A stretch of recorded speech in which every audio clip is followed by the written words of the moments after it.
My name is Graham, but most people used to call me Pops. I'm 70 years old, and on a Tuesday afternoon in March, just a regular day, nothing special, my son walked into my home with his wife, sat at my kitchen table, and asked me to sign away everything I'd worked my entire life to build. At first, I told myself they were trying to help. Then I noticed how they kept looking at each other when they thought I wasn't watching. Then I reached for my glasses to read the papers they'd brought, and my son's face changed into something I didn't recognize. By the time they left that night, I knew something far more painful than aging was happening. My own son had decided I was no longer a father, just an obstacle standing between him and my insurance money. I went to bed uneasy. I woke up the next morning to find my glasses snapped in half on my kitchen counter, the lenses shattered into pieces that caught the morning light like broken promises. My front door showed fresh scratches near the lock. Someone had been inside my house while I slept. And that's when I understood. This wasn't about paperwork. This was about making me helpless. What my son, Adrian, and his wife, Zinnia, did next, the lies they told, the traps they set, the way they tried to make me disappear into my own confusion. It nearly worked. But what they didn't know was that someone had been watching. A neighbor with a doorbell camera. A woman with a sharp memory and a conscience that wouldn't let her look away. I'm going to tell you what my family did, what they were planning I'd never discover, and how a stranger across the street saved me from becoming a ghost in my own life. But before I begin, let me ask you something. Where are you watching from today? To everyone who keeps coming back and sharing their own stories of family betrayal and fighting back, thank you. Your support reminds me I'm not alone in this. And if this is your first time here, please like, subscribe, and turn on notifications. You're not just listening to stories. You're joining a community where the vulnerable find their voice and predators are finally exposed. Now, let me tell you what really happened when my son decided I'd seen enough. The thing about betrayal is that it doesn't announce itself. It walks through your front door with takeout from your favorite restaurant, the one you haven't been to since your wife died 3 years ago, and it smiles while it slides papers across your kitchen table. That's what Adrian and Zinnia did on Tuesday, March 14th. They showed up at 4:30 in the afternoon, unannounced. I was surprised because Adrian usually calls first. Always has. He's been that way since he was a kid. Organized, careful, the kind of son who sends birthday cards 2 weeks early so they never arrive late. But there they were, standing on my porch with a bag from Delancey's Deli, and Zinnia wearing perfume so strong it made my eyes water. "Surprise, Dad," Adrian said, holding up the bag like a trophy. "We brought pastrami on rye. Extra pickles." My favorite. I should have known right then. Adrian hasn't remembered my sandwich order in probably 5 years, but I told myself I was being paranoid, that maybe he was just trying harder. That's what I wanted to believe, that my son was finally making an effort after years of holiday phone calls and birthday texts that felt more like obligations than affection. We ate at the kitchen table. They asked about my health, my blood pressure, my knee that's been acting up, whether I'd been taking my medications. Normal stuff. Parent stuff. Then Zinnia wiped her mouth with a napkin and said, "Graham, we've been doing some research." The way she said it, research, like she was about to present findings at a medical conference. She pulled out a folder. Neat, professional. The kind of folder that makes something look official even when it isn't. "Your insurance policy," she continued, "the one you've been paying into for 30 years.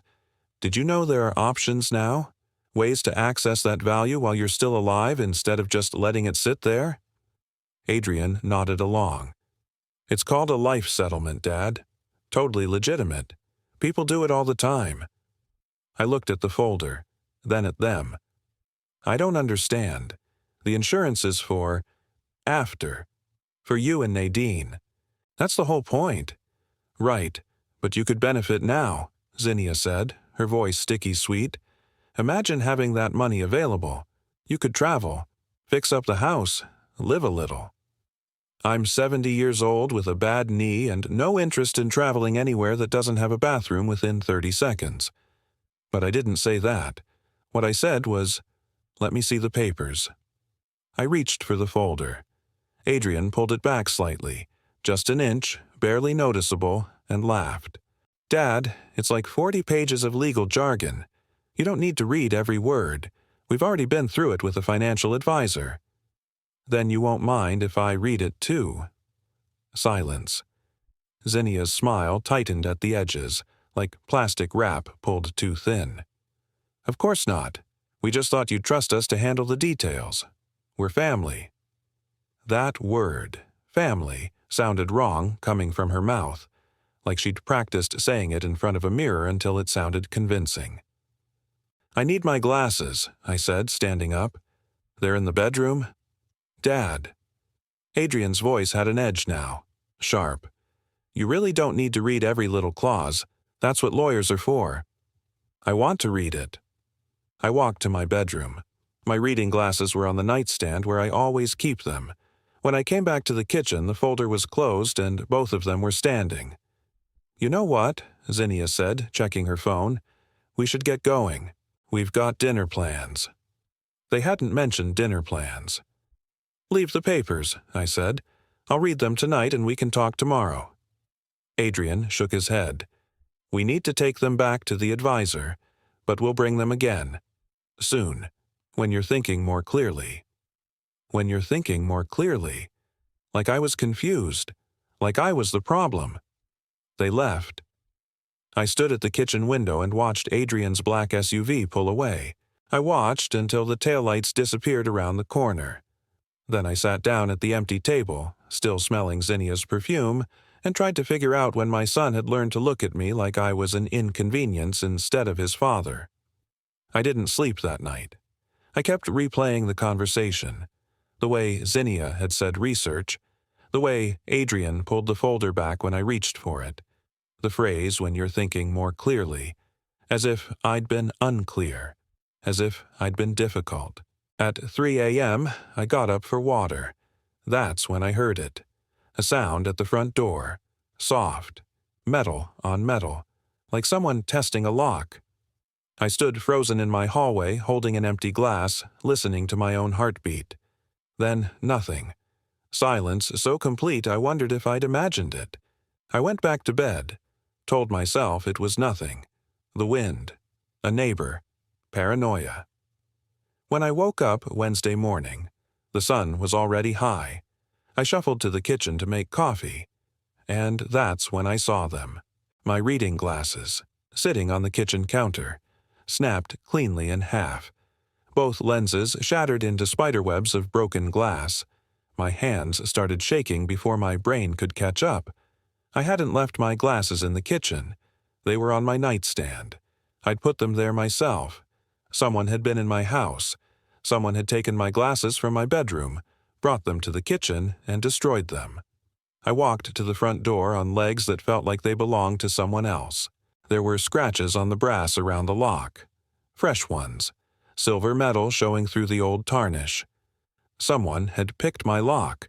Someone had been inside my home while I was sleeping. I sat down on the floor, right there in the hallway, still holding the two broken pieces of my glasses, and I felt something cold settle into my chest. This wasn't random. This wasn't a burglary. Nothing was stolen. Just my ability to see clearly. Just the one thing I needed to read those papers. I've been wearing glasses since I was 12 years old. For 58 years, they've been the first thing I reach for every morning, and the last thing I take off every night. Without them, the world becomes a watercolor painting. Shapes and colors bleeding into each other. Faces turning into flesh-toned blurs. Text on a page looking like ants scattered across white paper. I'm not just nearsighted. I'm severely farsighted with astigmatism. The kind of vision problem where everything beyond arm's length dissolves into soft focus. So when I sat on my kitchen floor Wednesday morning, holding two pieces of broken plastic and shattered glass, I wasn't just holding destroyed property, I was holding my independence. I called Adrian first. It rang 4 times and went to voicemail. I didn't leave a message. Called again 5 minutes later. Voicemail again. I tried to text him, squinting at my phone, typing with one eye closed, autocorrect turning my message into gibberish. Managed to type, "Glasses broken, need help." No response. I called my daughter, Nadine. She lives in Connecticut, 2 states away, but she usually picks up. "Dad." Her voice was distracted. I heard traffic in the background. "I'm driving. What's up?" "My glasses were broken. Someone was in the house." "What? Dad, slow down. What do you mean someone was in the house?" I told her about the scratches on the lock, about finding my glasses destroyed, about Adrian and Zinnia's visit the night before. There was a long pause. "Dad, did you maybe break them yourself? By accident?" My stomach dropped. "No. They were on my nightstand. I found them in the kitchen, snapped in half." "Okay, but maybe you brought them to the kitchen and forgot. You've been under stress. Adrian mentioned you were getting paranoid about some insurance thing." "Adrian said that?" "He called yesterday. Said he was worried about you, that you were acting suspicious when he was just trying to help with your finances." The cold feeling in my chest spread. Adrian had already called her, already set the narrative, already poisoned the well. "Nadine, someone picked my lock. Dad, I really need to focus on driving. Can we talk later? Maybe you should call a locksmith if you're worried. And an optometrist for your glasses. Nadine, I love you, Dad. I'll call you this weekend, okay?" She hung up. I sat there holding my phone, staring at a screen I could barely read, and realized something terrifying. I was alone. Getting to the optometrist was humiliating in ways I hadn't anticipated. I had to take the bus because I couldn't drive, couldn't read the license plate of my own car, let alone see the road. At the bus stop, I had to ask a teenage girl which bus was the number 7. She looked at me like I was a danger to myself, which I suppose I was. On the bus, I missed my stop because I couldn't read the street signs. Had to ask the driver to tell me when we reached Maple Street. He sighed like I'd asked him to perform surgery. At Lens Crafter, the optometrist, a kind woman named Dr. Patel, examined my prescription. "You're very dependent on these," she said gently. "You really can't function without correction." "I know. Your insurance will cover a new pair, but not for another 6 months. You just got these replaced in September." "I can't wait 6 months." She pulled up the pricing. "Out of pocket, with your prescription strength, you're looking at around $600. We can do payment plans." $600. I get $1,847 a month from Social Security. My mortgage is paid off, but there's property tax, utilities, food, medications. I budget everything down to the dollar. $600 might as well have been $6,000. I'll have to think about it," I said. Dr. Patel's face softened with pity. "Mr. Mitchell, you can't go 6 months like this. You're a fall risk. You can't read medication bottles. This is a safety issue." "I know." I left without ordering glasses. When I got home, after another humiliating bus ride where I had to ask strangers for help, there was a voicemail on my phone. I held the phone 6 inches from my face, squinted, and managed to press play. Zinnia's voice filled my kitchen, smooth, concerned, loving. "Graham, hi, it's Zinnia. Adrian told me about your glasses. How terrible. You must be so scared right now, not being able to see properly. We're really worried about you living alone. What if you fall? What if there's an emergency and you can't even see your phone to call for help?" She paused. Let that sink in. Maybe it's time to think seriously about your future, about who's going to take care of you when you can't take care of yourself. We love you so much, and we just want to make sure you're safe. Call us back when you're ready to talk. Really talk. About everything. The message ended. I played it again, and again, listening for what was underneath the words. You must be so scared. You can't take care of yourself. We just want to make sure you're safe. It wasn't a message of concern. It was a threat. They'd made me helpless. Now they were positioning themselves as my rescuers. That night, I sat in my living room in the dark because I couldn't read, couldn't watch TV with captions, couldn't even see clearly enough to cook anything that required precision.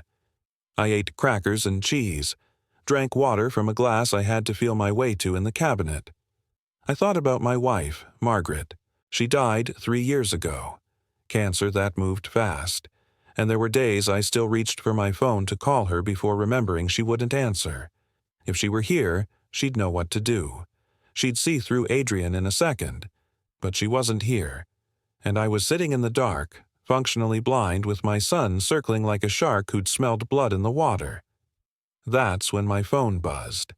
A text from an unknown number. I held the phone close, squinted until my eyes burned, and managed to read it. Mr. Mitchell, my name is Corinne. I live across the street. I saw someone at your house Tuesday night around 3 a.m. We need to talk, but not at your house. Can you meet me at Sullivan's Diner tomorrow at 10 a.m.? This is important. My heart was pounding so hard I thought it might crack a rib. Someone saw. Someone knew. I wasn't crazy. I typed back with shaking hands. He'll be there. Then I sat in the darkness, surrounded by shapes I couldn't identify, and felt the first spark of something I hadn't felt since I woke up to broken glasses. Hope. Corinne saw something that night. Something that proves Graham isn't losing his mind, and something that will turn this entire story on its head. But what's on that surveillance footage? And why did she wait until now to reach out?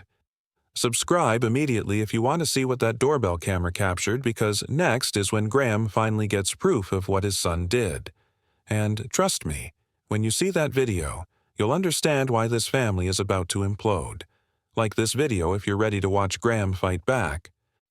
Comment and tell me, would you give your child a second chance after this kind of betrayal? Sullivan's Diner sits on the corner of Maple and 3rd, a place where the coffee tastes like it was brewed yesterday and the booths have duct tape holding the vinyl together. I got there at 9:45 a.m., 15 minutes early because I had to take the bus again and I wasn't sure which stop to get off at. The hostess, a young woman with purple hair, had to read me the menu because I couldn't make out the words. I ordered coffee I didn't want just to have something to do with my hands. At exactly 10 a.m., a woman walked in, mid-50s. Sharp eyes behind wire-rimmed glasses. Gray hair pulled into a practical ponytail. She wore slacks and a blazer, the kind of outfit that says I have a real job with business cards. She walked straight to my booth like she'd known where I'd be sitting. Mr. Mitchell? She extended her hand. Corinne Harris, I live at 447 Oakwood, the blue house directly across from yours. I shook her hand. Her grip was firm. She sat down, declined coffee, and got straight to business. I need to show you something, she said, pulling out her phone. But first, I need you to know, I didn't reach out sooner because I wasn't sure what I'd seen.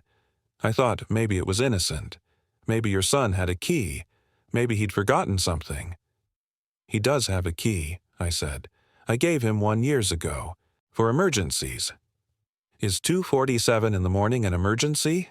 She turned her phone toward me, held it close enough that even I could see the screen. Video footage, black and white. Timestamp in the corner. March 14th, 2:47 a.m. My front porch. Motion-activated light clicking on. And there was Adrian, my son, my firstborn. Standing on my porch at 3 in the morning, looking over his shoulder like he was checking if anyone was watching. He pulled out a key. Used it to unlock my door, disappeared inside. The timestamp rolled forward. 17 minutes. Then Adrian reappeared, locked the door behind him, glanced around once more, and in that split second the camera caught his face clearly. Guilty, nervous, calculating. He walked to his SUV and drove away. I couldn't breathe. Corinne put her phone down gently. I installed a Ring doorbell last year after someone broke into my garage. The camera has a wide angle. It catches most of the street. I recognized your son because I've seen him visit before. He was inside for 17 minutes, I whispered. Yes. He broke my glasses. Corinne nodded slowly. I suspected something like that. When I saw you struggling at the bus stop yesterday, asking which bus to take, I knew something was wrong. You've lived on that street for how long? 23 years. Then you know which bus goes where. You weren't confused. You couldn't see. My hands were shaking. I put them in my lap so she wouldn't notice. She noticed anyway. Mr. Mitchell, Graham, I'm a legal secretary. I work for an estate attorney named Xanthi Moreau. She specializes in elder law. And what you're describing, what I saw on that video, this is elder abuse. The word hit me like cold water. It's not abuse, I said automatically. It's complicated. He's my son. He's under pressure. He broke into your home at 3 in the morning and destroyed your property so you couldn't read documents he wanted you to sign. What would you call that? I didn't have an answer. Corinne leaned forward. I can give you a copy of this footage. And there's something else. The Johnsons, 2 houses down from you, they have a security camera that points directly at your front door. They're in Florida until March, but their camera feeds to a cloud service. If we could access that footage, we might see more. Why are you helping me? I asked. You don't know me. She was quiet for a moment. Then, my mother died 5 years ago. Dementia. In her last 2 years, my brother convinced her to sign over power of attorney. By the time I realized what was happening, he'd emptied her accounts and sold her house. She died in a nursing home she hated, and I couldn't do anything to stop it because, legally, he had control. Her eyes were bright, but her voice stayed steady. I told myself I'd never let that happen to someone else if I could help it. So when I saw your son on my camera, I started paying attention. And when I saw you struggling yesterday, nearly getting on the wrong bus, I knew. I've seen this story before. She slid a business card across the table. Xanthi Moreau, Eskim.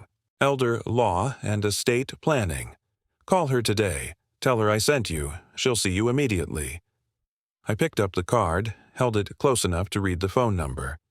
What if this destroys my relationship with my son?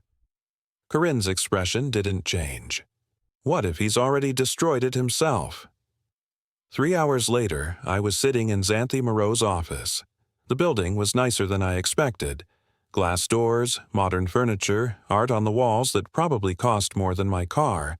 Xanthi was younger than I anticipated. Maybe 45.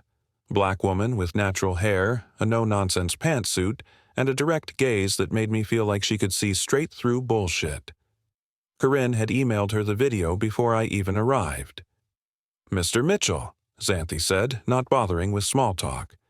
I've reviewed the footage Corinne sent. I've also pulled your insurance policy information. It's public record in some databases if you know where to look. What your son and daughter-in-law were trying to get you to sign wasn't just a life settlement. She turned her computer screen toward me, zoomed in so I could read it. The document was titled Durable Power of Attorney and Healthcare Directive. If you'd signed this, Xanthi continued, Adrian would have had complete control over your finances, your medical decisions, and your legal affairs. You would have essentially made yourself legally incompetent. He could access your bank accounts, sell your house, make healthcare decisions against your wishes. My stomach turned. He told me it was about the insurance. That was the bait. This was the trap. She pulled up another document. I also did some digging. Your son and his wife filed for bankruptcy 3 years ago, discharged, but they're back in debt. Credit cards, a second mortgage on a house in Winchester that's worth less than they owe. I estimate they're at least $180,000 underwater. How do you know all this? Public records, court filings, property assessments. It's all there if you know how to look. She leaned back. Graham, your insurance policy is worth $280,000. To them, you're not a father. You're a solution. The words should have hurt more than they did. Maybe I'd already known. What are my options? I asked. Several. First, we file a police report for breaking and entering. Even though he had a key, entering your home without permission at 3 a.m. with intent to commit a crime, destroying property, is still criminal. I don't want him arrested. You don't have to press charges, but having the report on file gives you leverage. Second, I draft a cease and desist letter. Any further contact, any attempts to manipulate or coerce you, and we escalate to a restraining order. Third, we change all your locks, passwords, and move your important documents to a safe location. She paused. And fourth, and this is important, we invite them back. I looked up. What? Xanthi smiled. It wasn't a kind smile. It was the smile of someone who'd won cases against people who thought they were smarter than her. You tell them you're ready to talk about the insurance. You set a meeting, and when they show up, they'll walk into a room with me, a police detective I work with, and documented evidence of what they've done. You want me to ambush my own son. I want you to protect yourself using the legal system, and I want them to understand that you're not a victim. You're a man with resources and people who won't let him be exploited.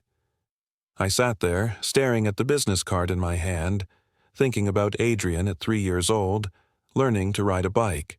Adrian at 17, graduating high school. Adrian at 25, getting married. And Adrian at 42, standing on my porch in the middle of the night, preparing to make me blind so I'd be easier to control. Set up the meeting, I said. The temporary reading glasses from Dollar General made everything look slightly warped, like I was seeing the world through a fishbowl. But I could read again. And that was all I needed. Xanthi had given me homework. Get copies of everything, she'd said. Bank statements, insurance documents, any communication with Adrian or Zinnia, emails, texts, voicemails. We need a complete picture. So that's what I did. I started with my insurance policy, called the company directly, sat on hold for 40 minutes, and finally got transferred to someone who could help. I need a complete copy of my policy document sent to me. Not my son. Me. The representative was quiet for a moment. Mr. Mitchell, we actually have a note on your account. Your son called 2 weeks ago asking about early payout options and beneficiary changes. My blood went cold. What did you tell him? We told him we couldn't discuss your policy without your permission. He seemed frustrated. What kind of beneficiary changes? He wanted to know if he could be made primary beneficiary and if the policy could be converted to give him power of attorney over the account. I closed my eyes. What did you tell him? That you'd have to initiate any changes yourself, in person, with identification. So that's what the papers were for. Not just a cash out, not just a power of attorney. They wanted control of the life insurance itself. So even if I lived another 20 years, they'd be positioned to benefit the moment I died. Thank you, I managed. Please put a note on my account. No changes without me present. No discussions with anyone else, not even family. Already done, sir. Next, I went through my bank statements. That's when I found them. 3 transfers from my checking account. November, December, January. $500 each time. To an account I didn't recognize. My hands were shaking so badly I had to set the papers down. I called the bank, went through the same security questions, the same hold music. Those transfers, I said when someone finally answered, I didn't authorize them. One moment. Typing sounds. It looks like those were initiated through your online banking portal. I don't use online banking. I don't even know my password. More typing. The account was accessed from an IP address in Winchester, Massachusetts, November 8th, December 13th, and January 19th, always late at night. Winchester, where Adrian and Zinnia live. Can you tell me whose account the money went to? I can't give you account holder information, but I can tell you the transfers were labeled as family assistance. Family assistance. They'd been stealing from me for months, probably since they got the spare key I gave Adrian for emergencies. Probably since one of them figured out how to reset my online banking password using my email, which I also barely used. Small amounts, infrequent enough that I wouldn't notice. Testing the waters before they went for the big score. I filed a fraud report right there on the phone. The representative said they'd investigate and likely reverse the charges. But it didn't matter. The money wasn't the point. The point was that this wasn't impulsive. This wasn't desperation in a moment of weakness. This was premeditated, calculated, systematic. This was theft. That evening, Corinne came to my house. She brought her laptop and a USB drive. "I got the footage from the Johnsons' camera," she said. "Their son gave me access when I explained what was happening." He was horrified. We sat at my kitchen table, the same table where Adrian and Zinnia had sat 5 days earlier with their folder and their fake smiles. Corinne pulled up the video. This camera had better quality. Color. Clear audio. March 14th, 2:47 a.m. Adrian's SUV pulling up, but he didn't get out right away. The passenger door opened. Zinnia stepped out. She'd been in the car the whole time. She stood by the mailbox watching the street while Adrian went inside. She was the lookout. 17 minutes later, Adrian came out. Said something to her. No audio, but I could read his lips. "It's done." They both got in the car and left. Corinne paused the video. She was part of it. This wasn't just your son making a bad decision. They planned this together. I felt something crack inside my chest.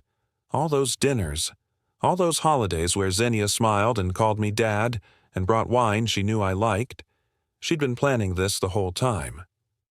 "There's more," Corinne said quietly. She fast-forwarded to March 15th, Wednesday afternoon, the day after my glasses were broken. Zinnia's car pulled up to my house. She got out alone, used a key to enter. She was inside for 8 minutes. When she came out, she was carrying a small file box. My file box. The one I kept in my study with important documents. Birth certificate, Social Security card, Margaret's death certificate, the deed to my house. "She took your documents," Corinne said. "She's building leverage. If you can't prove who you are, you can't fight them in court. You can't open new accounts. You can't do anything." I couldn't speak. Corinne pulled out her phone. "I already sent this to Xanthi. She's filing the police report tonight. Breaking and entering. Theft. Attempted fraud. This is beyond civil court now, Graham. This is criminal." Late that night, I sat alone in my living room. I'd changed the locks that afternoon. Xanthi had sent a locksmith she trusted. I'd moved everything valuable to a safe deposit box at the bank. I'd changed every password on every account. But none of that made me feel safer. I kept thinking about Adrian as a little boy, how he used to climb into bed with me and Margaret during thunderstorms, how he'd hold my hand when we crossed the street, how he'd said, "I love you, Dad," in a voice that cracked when he left for college. Where did that boy go? When did my son look at me and see a bank account instead of a human being? My phone buzzed. A text from Xanthi. "Police report filed. Detective Damian Torres will contact you tomorrow. We're also looping in your daughter. She needs to know what her brother is doing." Another text. "Adrian and Zinnia don't know we have the footage yet. Don't tip them off. Let them think they're winning." A third text. "You're not alone in this anymore, Graham." I read that last line 3 times. You're not alone in this anymore. For the first time in 5 days, I believed it. Tomorrow, I'd call Adrian and Zinnia. Tomorrow, I'd tell them I was ready to sign the papers. Tomorrow, I'd invite them back to my house. And this time, they'd walk into a trap they never saw coming. I called Adrian on Thursday morning. My voice was steady, calm, defeated. Or at least, that's how I made it sound. "Adrian, it's Dad. I've been thinking about what you said, about the insurance, about my future. You're right, I can't keep living like this, not being able to see properly, not having anyone to help me. I'm ready to talk, really talk." There was a pause on the other end.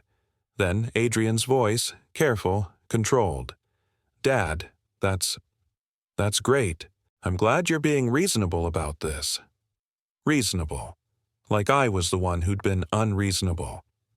"Can you and Zinnia come over Saturday? Around 2 o'clock. Bring the papers." Of course, absolutely. We'll be there. He sounded relieved, victorious. I hung up and stared at my new glasses, the ones Xanthi had paid for as a loan until my fraud claim went through. Everything was clear again. Sharp, focused. I could see exactly what was about to happen. Saturday arrived with gray skies that threatened rain. Corinne came over at noon, then Xanthi at 12:30. Detective Damian Torres arrived at 1 Inkster, a quiet man in his 50s with kind eyes and a badge clipped to his belt. And at 1:15, Nadine walked through my door. My daughter looked like she'd been crying. Her eyes were red, her makeup smudged. She'd driven 4 hours from Connecticut after Xanthi sent her the surveillance footage and bank statements. "Dad," she whispered and wrapped her arms around me. I held her and felt something inside me break and heal at the same time. "I'm so sorry," she said.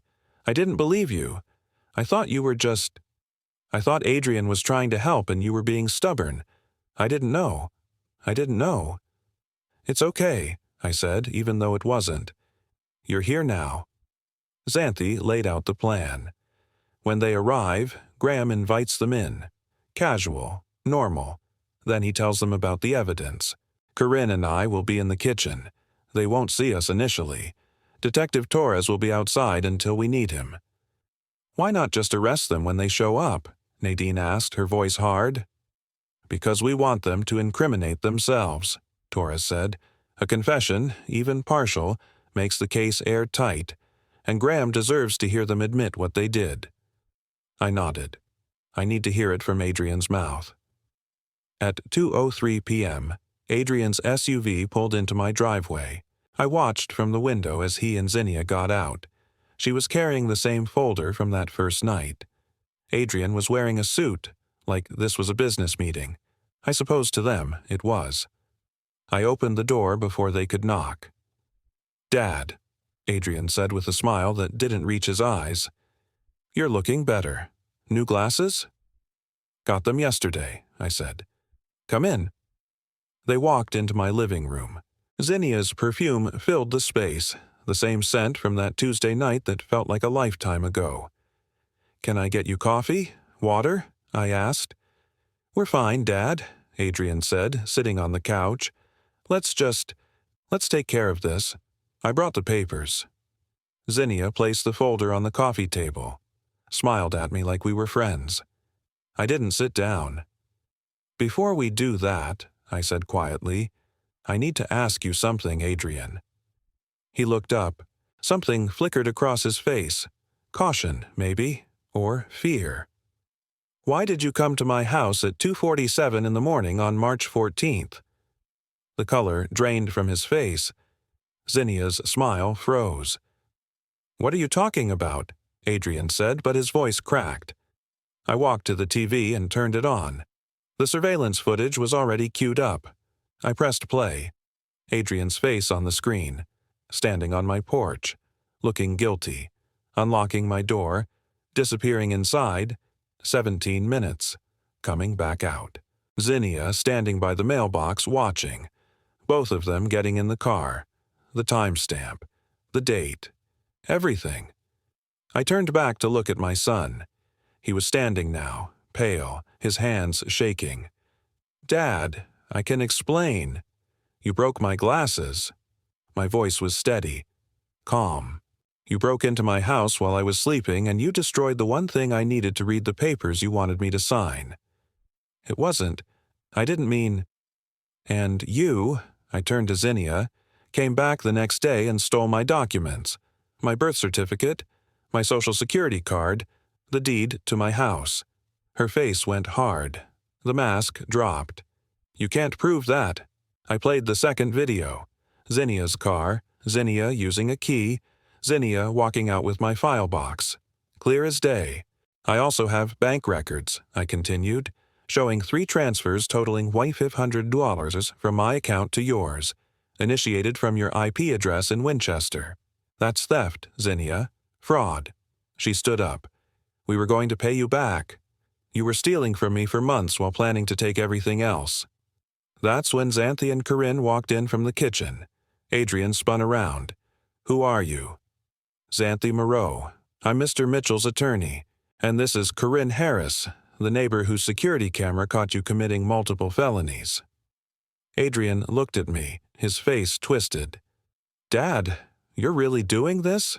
You're going to destroy your own son over money?" "You destroyed me for money," I said. "I'm just refusing to let you." The front door opened. Detective Torres walked in, badge visible. "Adrian Mitchell, Zinnia Mitchell," Torres said calmly. "I'm Detective Torres with the Massachusetts State Police. We have video evidence of you breaking and entering this residence, destroying property, committing theft, and attempting financial exploitation of an elderly person. We also have documentation of fraudulent bank transfers." Adrian's legs seemed to give out.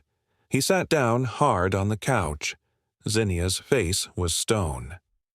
"We want a lawyer." "That's your right," Torres said. "But here's what's going to happen.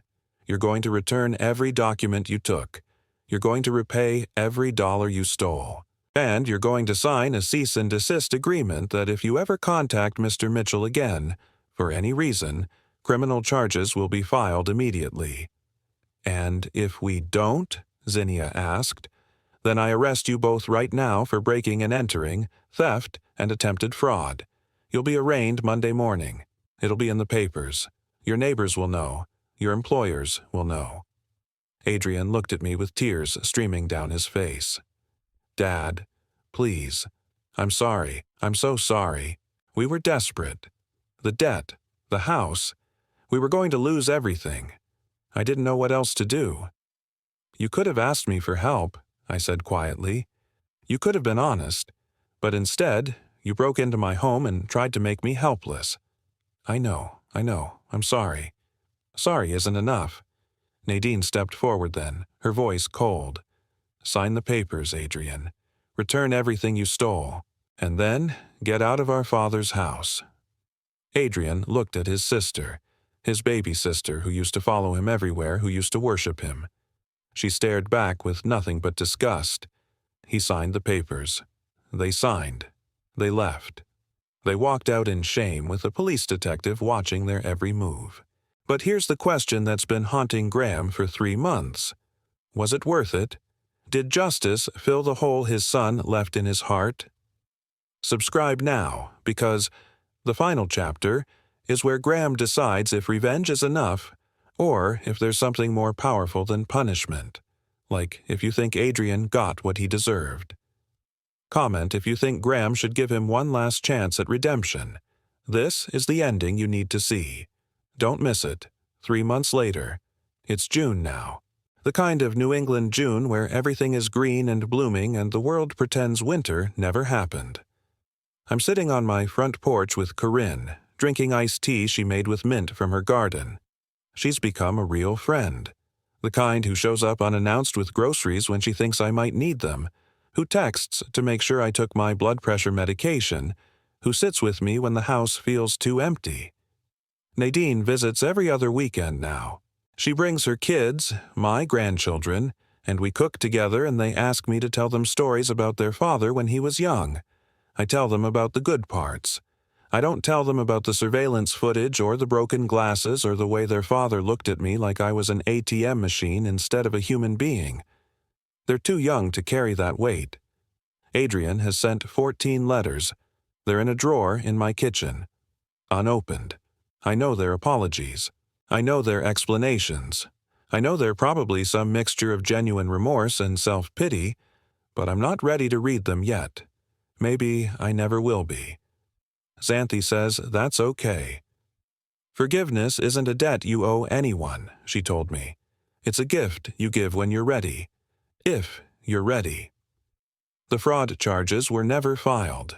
Adrian and Zinnia returned every document, repaid every dollar, and signed agreements that keep them legally bound to stay away from me. I heard through Nadine that they've separated. The stress, the shame, the financial pressure, it broke them. Adrian is living in a studio apartment in Somerville, working 2 jobs to pay down his debt. Zinnia moved back to Ohio to her parents' house. Part of me feels vindicated. Part of me just feels sad. Last week, something unexpected happened. I was in my front yard, pulling weeds from the flower bed Margaret planted years ago, when a car pulled up. Adrian's car. He got out slowly, like he was approaching a wild animal. "Dad," he said, stopped 10 feet away. "I know I'm not supposed to be here.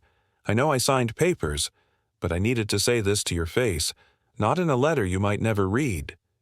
I stood up. My back complained. My knee popped. I'm 70 years old and 3 months older than the last time I saw my son. "I'm listening," I said. Adrian's voice shook. "I don't expect forgiveness. I don't expect anything. But I need you to know. I've spent every day since that Saturday replaying what I did, how I looked at you, how I was willing to hurt you to save myself, and I hate who I was. I hate that man." He took a breath. "I've been in therapy. I got a second job.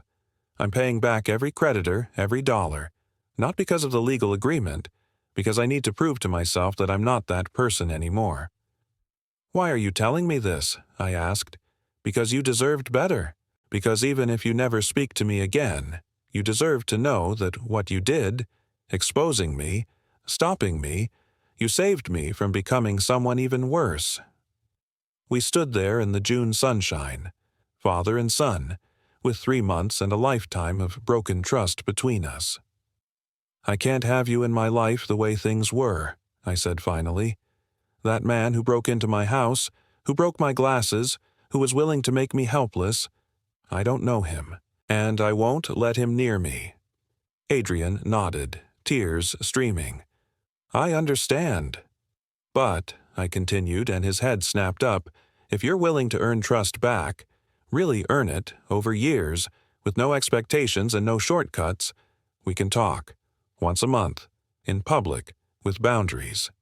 "Dad, I'm not doing it for you," I said firmly. "I'm doing it because I raised you to be better than who you became. And if there's any part of that boy left in you, the one who used to hold my hand crossing the street, he deserves a chance to come back. But one slip, one manipulation, one lie, and we're done. Forever." Adrian's face crumpled. "I'll do whatever it takes. However long it takes. Then we'll start with coffee, next month, at Sullivan's Diner, 1 hour." He nodded, not trusting his voice. Then he got in his car and drove away. That night, Nadine called. "Adrian told me what happened. Are you sure about this, Dad?" "No," I said honestly, "but I'm sure about who I want to be, and the version of me who wouldn't give him a chance. That's the bitter, isolated man they tried to make me. This way, I'm still me." She was quiet for a moment. "You're a better person than I am. I'm not ready to forgive him." "You don't have to be. Your relationship with your brother is yours to figure out. This is about mine. I love you, Dad. I love you too, sweetheart." I'm sitting on my porch now, wearing my new glasses, looking at my street through lenses that are clear and unbroken. I changed my will last month. The insurance money now goes into a trust. Nadine gets half immediately. The other half is held for Adrian's children, if he has any, but never for Adrian directly unless he completes 5 years of financial counseling and demonstrates fiscal responsibility. It's accountability with a path forward. It's justice with a door left open. It's not perfect, it's not neat, but it's honest. Corinne comes out of her house across the street, waves at me. I wave back, and I think about how sometimes the people who save you aren't the ones you expected. Sometimes they're neighbors with doorbell cameras and consciences that won't let them look away. Sometimes they're lawyers who've seen this story before and refuse to let it end the same way. Sometimes they're daughters who drive 4 hours because their father needs them. And sometimes, just sometimes, the strongest revenge isn't destruction. It's maintaining your dignity while everyone else loses theirs.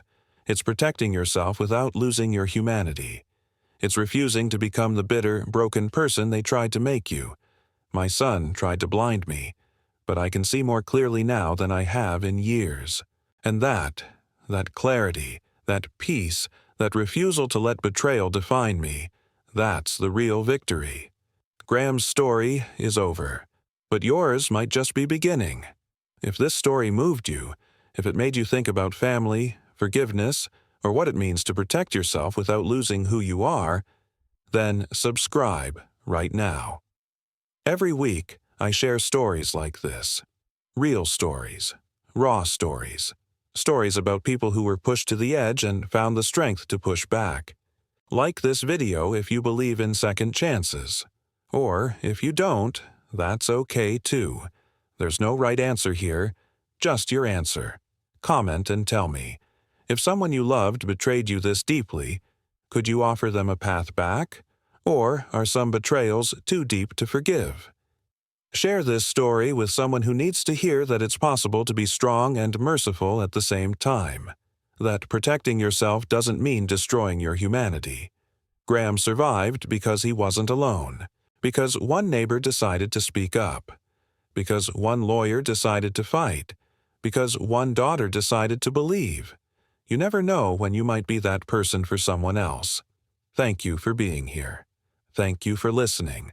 Thank you for being part of a community where silence is broken and truth has a voice. More stories coming soon. Stories of survival. Stories of justice. Stories of people who refused to stay victims. Don't miss them. Until next time, stay strong, stay clear, and never let anyone convince you that protecting yourself makes you the villain. This is Graham's story, but the ending is yours to write.